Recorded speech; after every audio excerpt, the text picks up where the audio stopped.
Hey everyone. So I'm going to cover round two of the Candidates Tournament. I'm going to look at the game between Hikaru Nakamura and Teimour Radjabov. So Hikaru started with 1e4, Radjabov replied with 1e5, indicating that he's probably ready to go into some sort of Roy Lopez. Knight f3, knight c6, bishop e5. Nakamura is very happy to go into a Roy Lopez or a Berlin. And Radjabov replied with the Berlin. This is the same opening that Nakamura lost to. He used against Fabiano in the previous round and lost the game. And Nakamura played a very similar style to Fabiano, which was to play d3 here. So bishop c5. And if you remember that game, the game went bishop takes c6, followed by knight b2.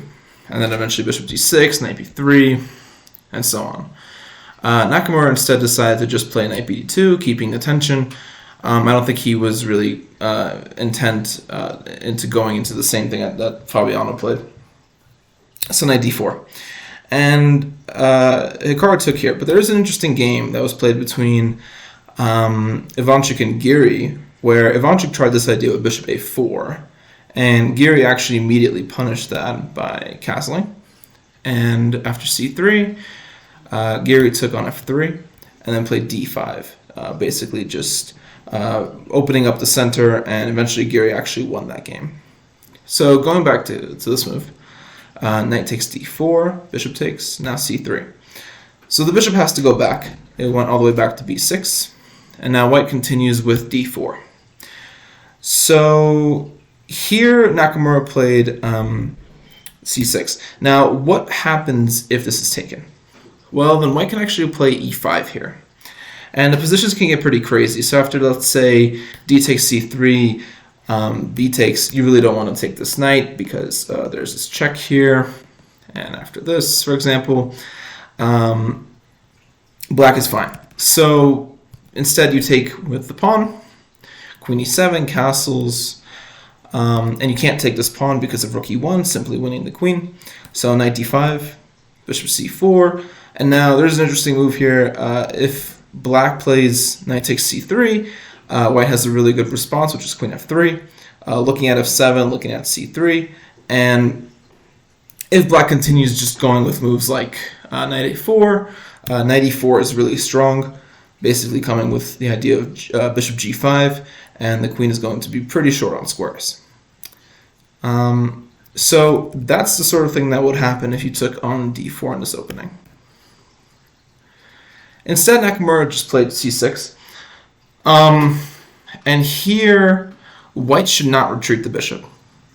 If the bishop were to go back, let's say bishop d3, then black has this great move d5, simply opening up the center, and because white's king hasn't castled, nor is black's, but white's king might be in some trouble, and black might just take on the center. There's a lot of pressure, and this is really not what white wants. So instead, Naka just took on e5, takes, now takes, queen takes, castles, and then he played the move queen h5, which Nakamura himself said that he has seen this in a game between Nepo and Aronian.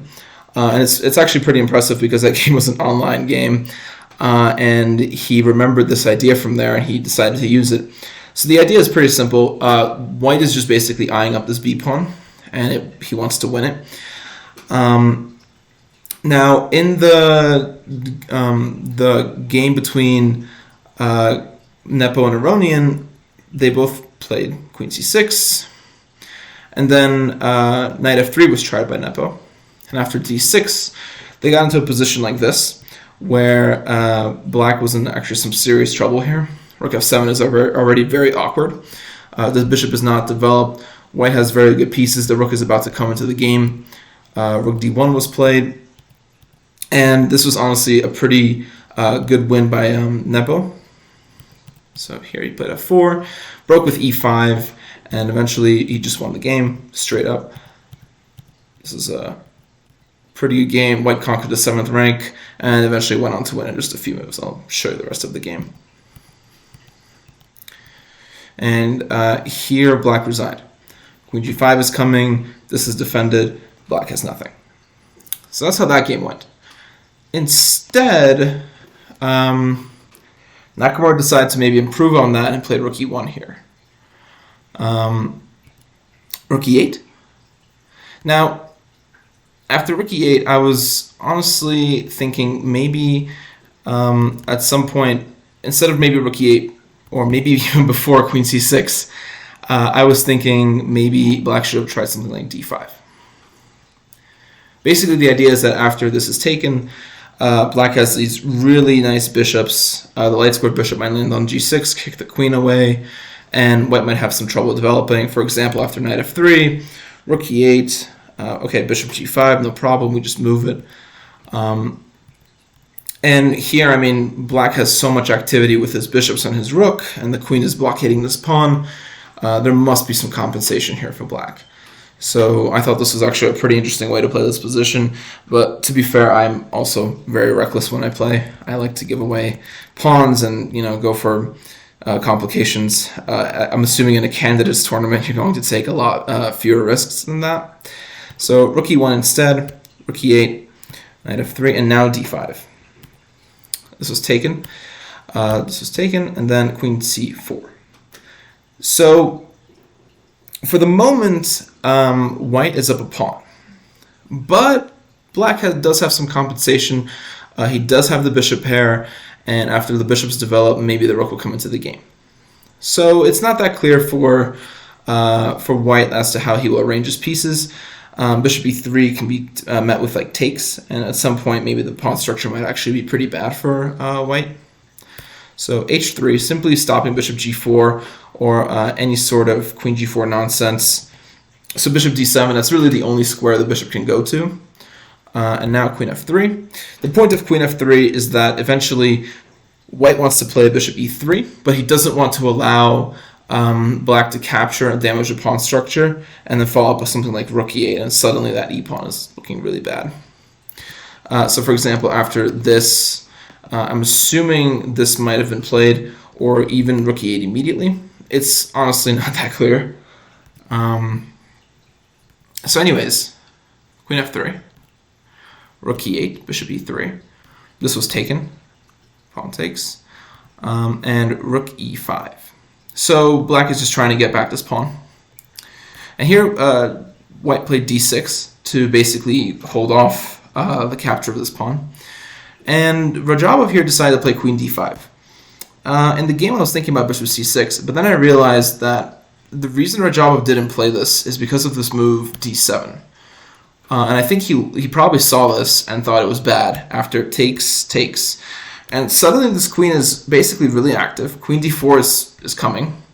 The e3 pawn is defended. And White is up 2 pawns for nothing, basically.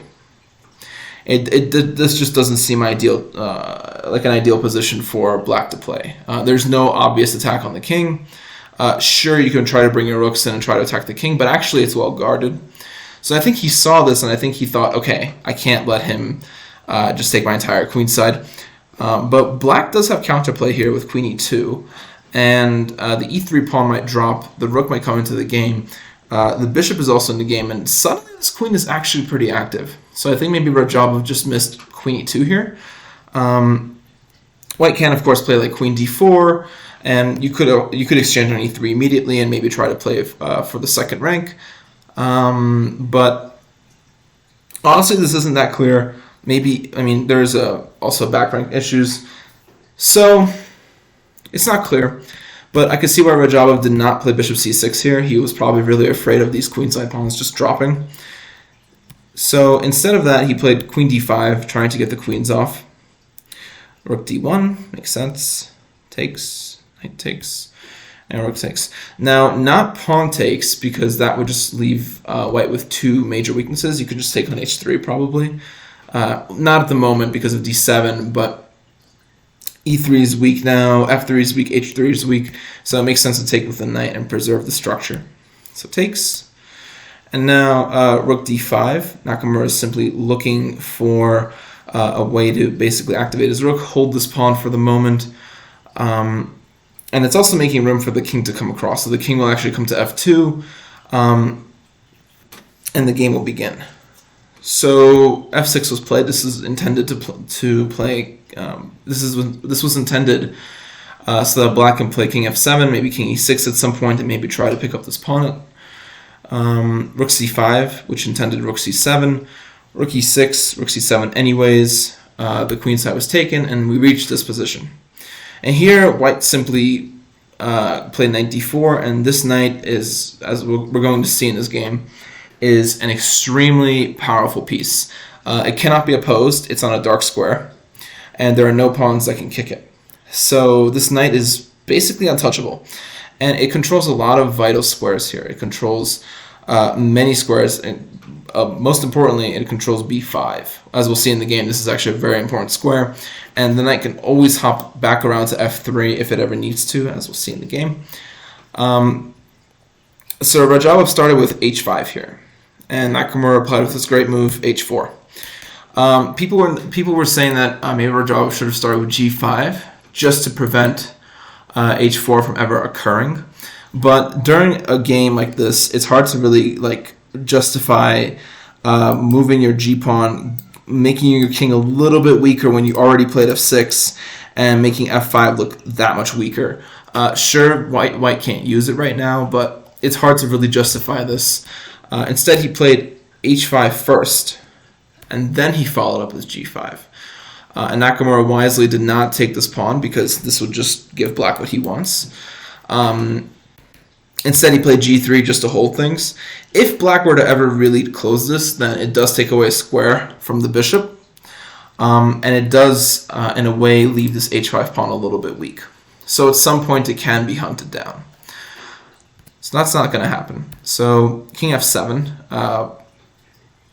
Black tries to bring in the king across the board and basically just help out the queen side in a way. King f2, king g6. My bad, not the queen side, the king side. King e3, and now this move rook d5. It all makes sense. They do a little bit of shuffling, and here Nakamura played b3. This comes with a very serious threat of playing c4 at some point and creating a pass pawn. If this was taken, if these pawns were exchanged, this would become a passer. And this knight is the perfect piece to actually help this pawn corral itself to the end. So bishop e6, now c4 is prevented. And rook c7, basically trying to make c4 work again. And here Radjabov decided to play rook d5. Trying to basically offer up this pawn on a6. Computers don't like this. What they were trying to say was basically just hold everything. But this is actually very difficult to play because white now gets in c4, and this is a very serious pass pawn. This knight is still untouchable, and c5, c6 look like a very serious threat. So if something like bishop g4, c5, rook d5, c6, and suddenly this pawn is looking only 2 squares from queening, and it's not obvious how black is going to defend this correctly. Yes, this bishop is covering the vital c8 square, but at the same time, it's a little bit hard for black to shake up the knight on d4 and also to move this king away. But this is considered to be black's best defense.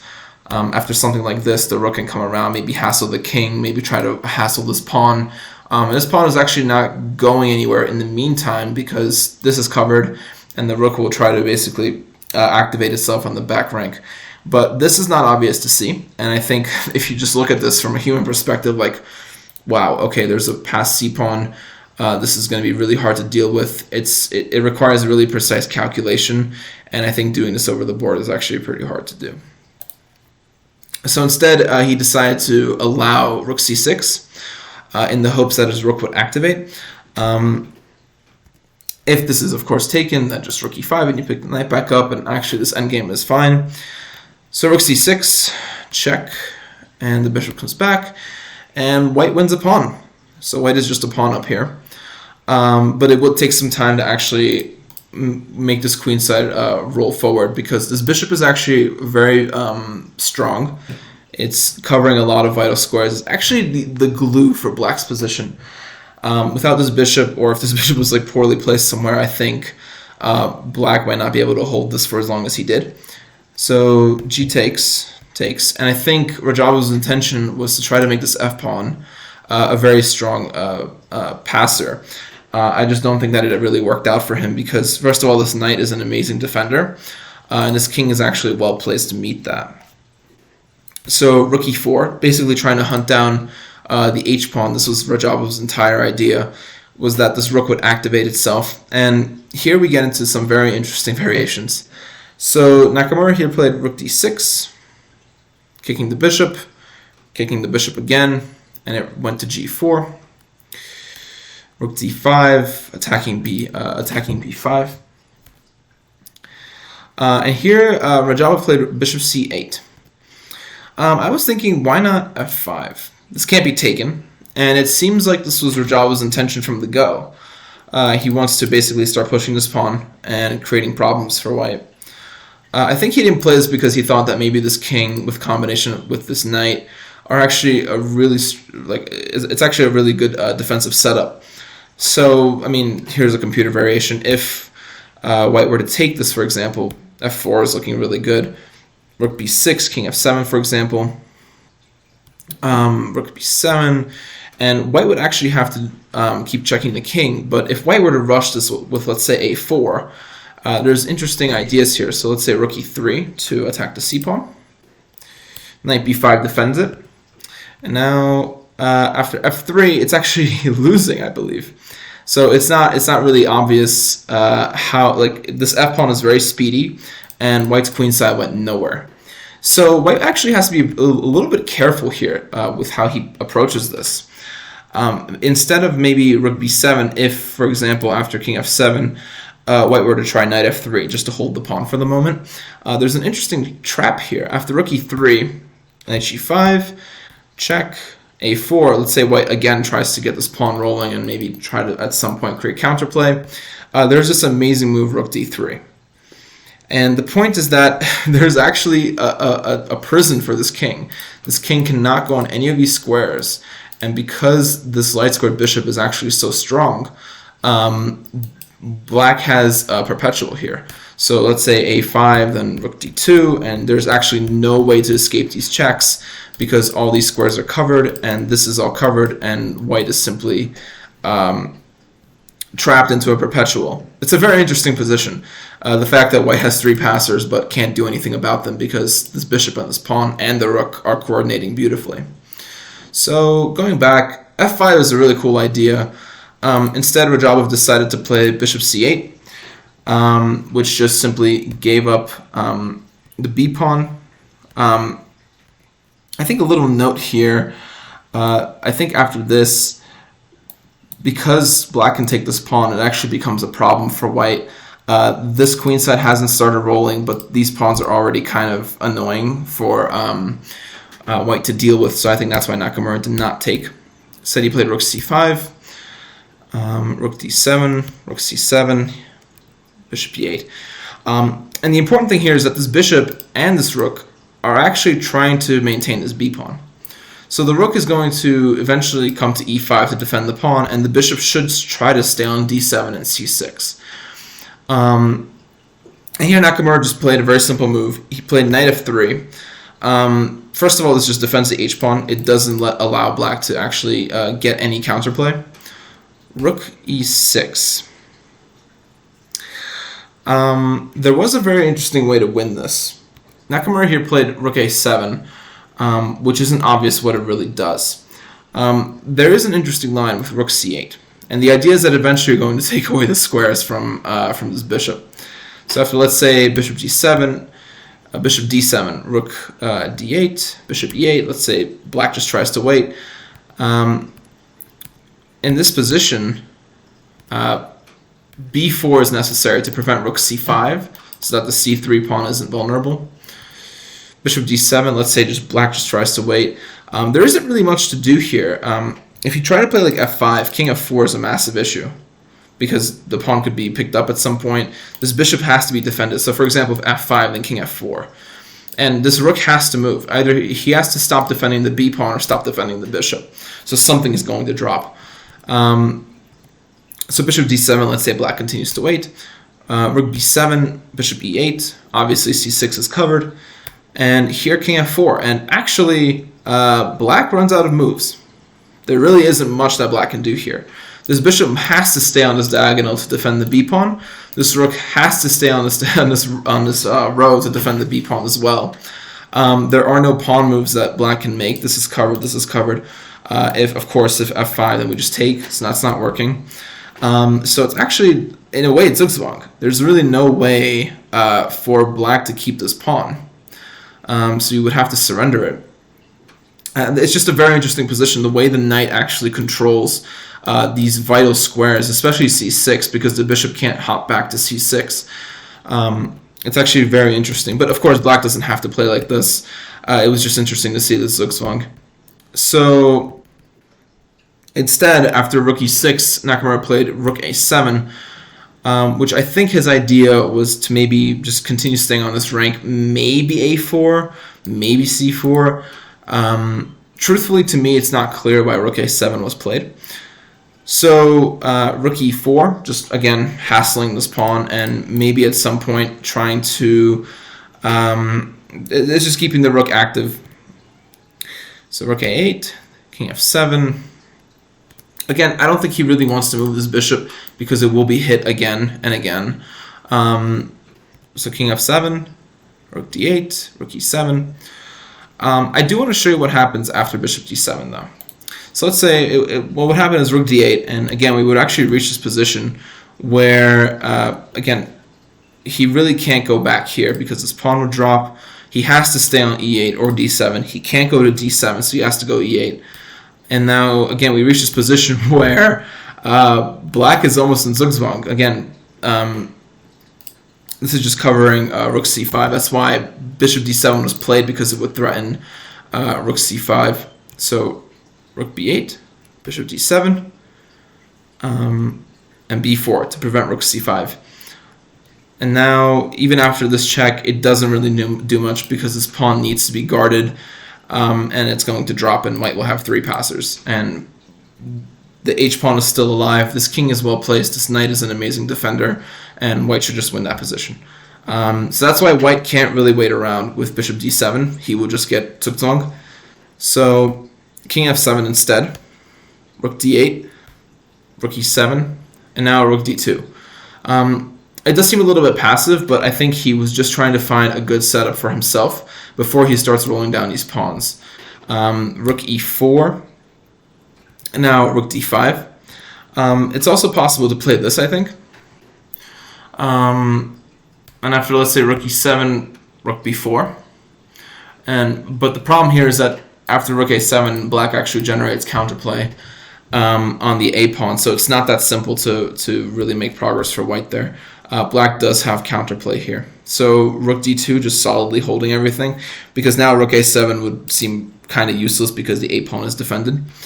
So rook e4, and now he just tries to pick off this h-pawn here. King g6 to guard it. And now this mysterious move a3. I think the idea is that at some point the a-pawn might be better on a3 than on a2 if the rook ever comes to the second rank. Truthfully, I think Nakamura was just toying with Radjabov, and that this move was just trying to spend time in a way. So rook e7, and now knight d4, the knight comes back. If the rook comes back here to attack, I'm pretty sure that in this case maybe white can take, maybe even king g3, but then rook g4, king h3. I think this pawn can actually be held if need be. So knight d4, the rook actually did come back, and this was taken, that was taken, the knight comes back, and white has these 3 passers here. Black also has passed pawns here. So it's actually not clear. But just looking at this from a human perspective, 3 pawns, open space. In the meantime, black has to figure out how to get his king to get across this rook. How does he move these pawns forward? It's not very clear. Rook h2, king g3. And black tries to basically tie down white from moving this knight. Although I don't honestly think that knight needs to move. So c4, just defending the rook and also freeing up the knight. Rook d3 check, now king h4. And Radjabov here played bishop f7, and I think that was a bad move because I think this bishop actually needs to stay on his diagonal to cover these passed pawns here. Bishop f7 hits the rook, sure, but the rook would just bounce back to d8 and the bishop can't touch it anymore.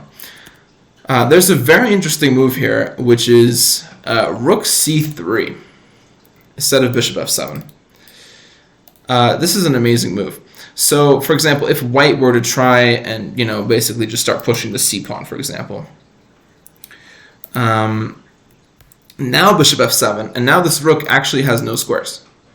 It has no squares to guard the c-pawn, and the b-pawn is also pretty weak. So that's not working.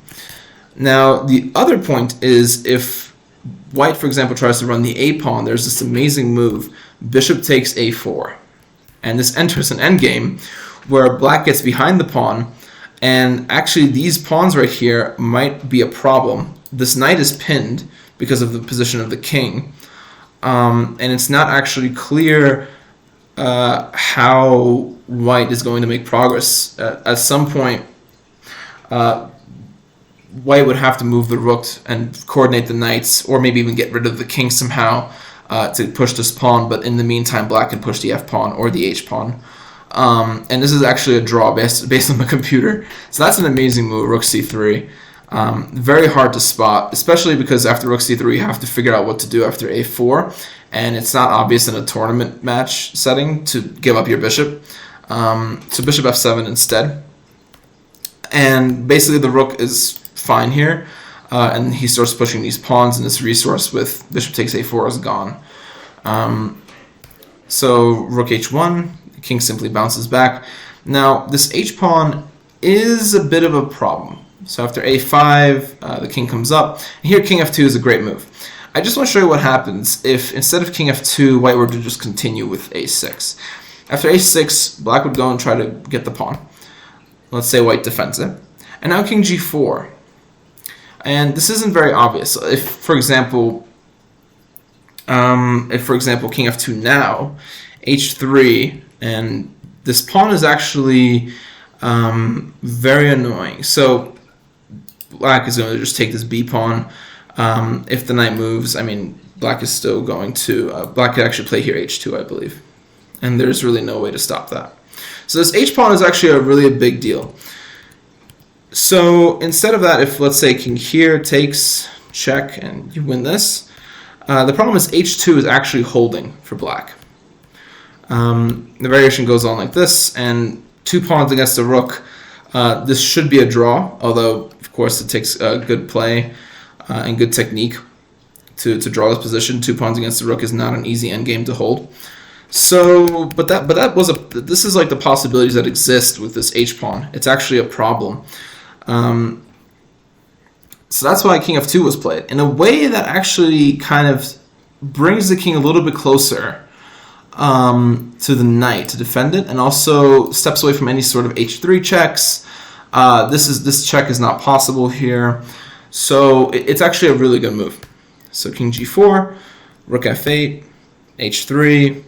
Radjabov decided to give the bishop in exchange for this passed h-pawn, but this isn't really working. I do want to show you what happens instead of h3 if black tries to keep this bishop. Then there's this check. You don't want to take on f6.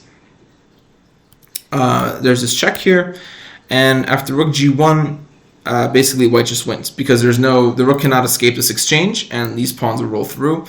The king will be perfect on G1, and the pawn will queen. So, for example, after Rook C3, if you try to avoid the exchange, Rook E1, H3, A6, and there's really no way to stop this pawn. This is covered. This is covered. This is not going anywhere. The rook will defend it. So it's just a lost endgame for black. Even if, I mean, this knight is just amazing. It's covering F3. It's covering B3. All the checking scores on C2. It's just a beautiful piece. The knight on D4 just covers everything, and all of it works. So instead, H3. The bishop was taken. H2. Check. Check. And now the knight comes to defend the square. If this is queened, 3 passers against the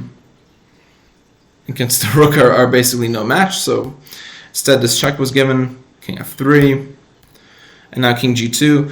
And if there's another check given, then just king h1. And if another check, then we just take the pawn. So the rook is basically going to be tied down to this h2 pawn. So instead, he took the pawn, but this is futile because the king is very close to defending this pawn, to guarding this pawn from queening, and the rook is very, very safely securing the pawn on a7. So black tries to pick up the c pawn, and after rook b7, knight e7, black resign. Now the point is that white is going to play knight c8, rook b8, and then queen, and there's no way to stop that. Rook and knight endgame against a king is a clean win. This pawn is going nowhere. This pawn will be picked up. Let me just show you an example. If king d6, for example, then just knight c8, king c6, rook b8, and there's really no way of stopping this pawn. So that would just go through. Rook a1 does nothing. Queen, and that basically forces black to take the queen. And again, if this is taken, this is a winning endgame. So a really good win by Nakamura. I think Radjabov just entered like this very difficult endgame situation. Basically, from the opening, I think Nakamura basically tricked him with queen h5. Very interesting idea. I think Radjabov should have tried to play d5 or just to get active with the bishops. But it's not very safe, I should say, to give your pawn in the opening during a candidates tournament, especially since you're trying to win and hold the draw, or even get more points so you can actually face the world champion. Not very psychologically, it's very difficult to just give up your pawn. That's one thing. The other thing is that I think after this, he should have maybe considered bishop c6 a little bit more instead of queen d5.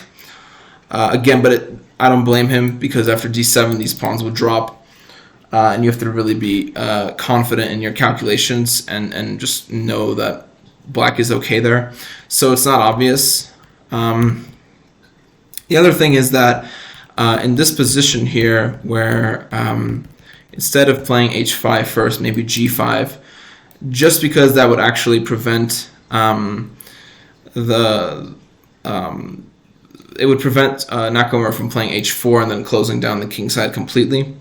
Actually, I forgot to mention this line, but for example, if h5, king f3, and actually this bishop is beautifully placed, it's covering, it could attack g2, it could attack b7, and that's what happens if king d3. This knight will be pinned. That's why knight c6 is impossible. And it's actually hard for white to make any progress here. But that's probably what should have been played. So instead of that, he played h5 immediately, which allowed this move h4. And after g5, this became a very difficult position to hold. This decision to play here, rook d5, is also something that's I guess I can't really say that this isn't logical, because after seeing the c-pawn running, you really have to have like a good stomach to play like this and hope for the best. But maybe that was his best try. And then later in the game, when things went a little bit bad for him, he should have tried to play here rook c3. Which was probably his final saving chance. But this is, again, very hard to see why this works. You have to see that after a4 that this can be taken. And again, it's not very obvious.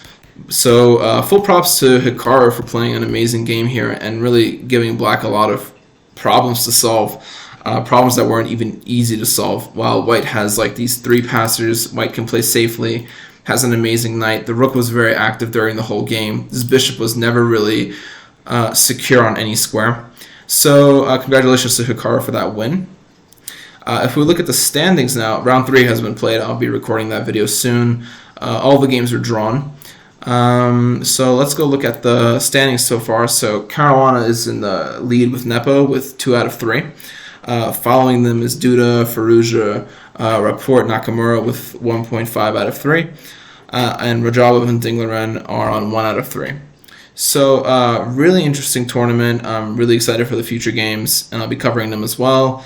Thanks for watching. So thank you. Bye.